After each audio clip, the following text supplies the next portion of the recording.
Kevin and Derek here with the Kostoff team at Sunflower Bank, coming to you with a little coffee talk about a subject that is rearing its ugly head lately.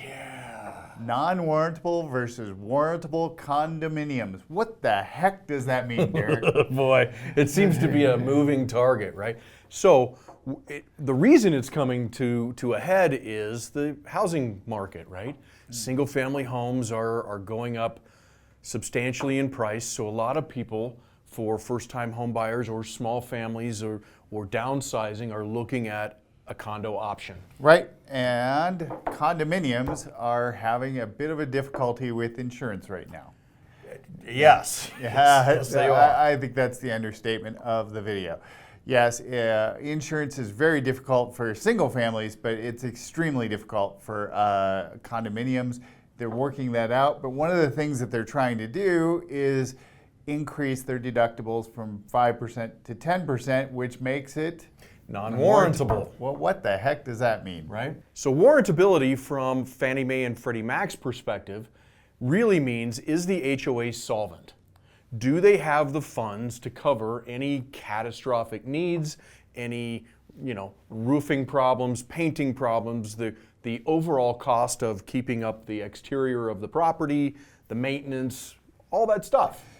Backing it up a little bit, warrantable and non-warrantable are terms that are used by Fannie Mae and Freddie Mac on conventional loans to say whether or not they believe a project is healthy or not.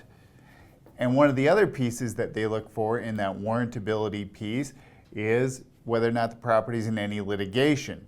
Litigation is almost a death knell to doing a Fannie Mae or Freddie Mac loan in a project. If there is litigation, it is extremely difficult to get a Fannie Mae, Freddie Mac loan done in that project.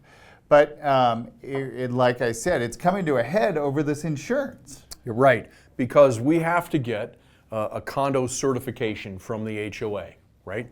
And that is a laundry list of items, from litigation to insurance coverages to their bank statements, basically, a P&L. Do they have enough funds in reserves for a catastrophic incident? Right, and every year they have to have on their budget a certain amount of money going toward those reserves, 10%. So it is very important that that is on there every single year. And again, in a tight market, when people are trying to tighten up their belts to pay for insurance, that's an area sometimes they think they can fudge, and they can't. Right, so there's a list of warrantable and non-warrantable, a good list and a bad list, if you will, right? Unfortunately, those lists change on a dime. Yes, We've had transactions recently where it was on the good list, it was warrantable, and everything was fine, and we get 3 weeks down on the contract and re-pull that documentation. It is no longer warrantable because of something that happened at the HOA.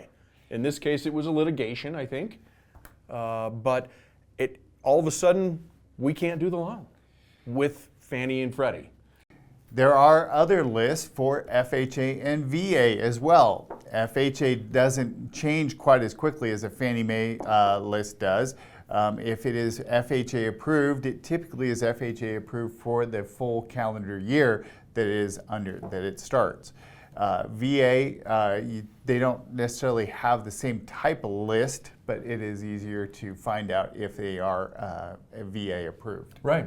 Some of the other things that can be a gotcha, if one person owns more than 10% of the property, then it's non-warrantable, because he or she controls what happens with the HOA with that amount of ownership. But that changes if the number of units are smaller than 4 units. That could change everything. Right. So it's a moving target, and of course, one of the biggest questions is to call us first. Have us take a look at it. Let's see if we can find out quickly if it's warrantable or not, because that will save a ton of headaches if it is.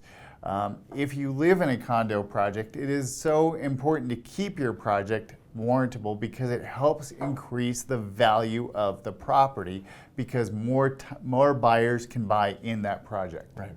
Go to the HOA meetings. I know they're boring. I know they're boring, but it's important because this is your largest asset. You need to make sure that it keeps going up in value. The other piece too that we've talked about in the past, but is still very important, is a lot of folks don't understand the difference between a townhome and a condominium, which is completely understandable because in many cases they look identical from the outside of the building. But it's all how it's titled with the county.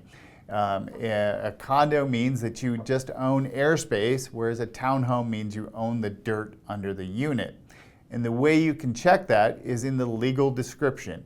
If the words unit or condominium are anywhere in the description, it's a condo. Even if it also says townhome, if the words unit and condo are in there, it's probably a condominium.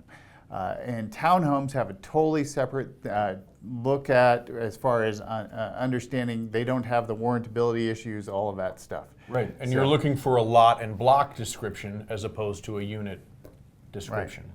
So, again, we don't expect in a quick 3-minute video that you would understand all of this to the point that Derek and I have had to learn it over many years, but the one takeaway we tell you, give us a call if you've got a property that you want us to look at to see if it is A, condominium, but B, warrantable or not. Give us a call, Kevin and Derek, Kostoff Team at Sunflower Bank.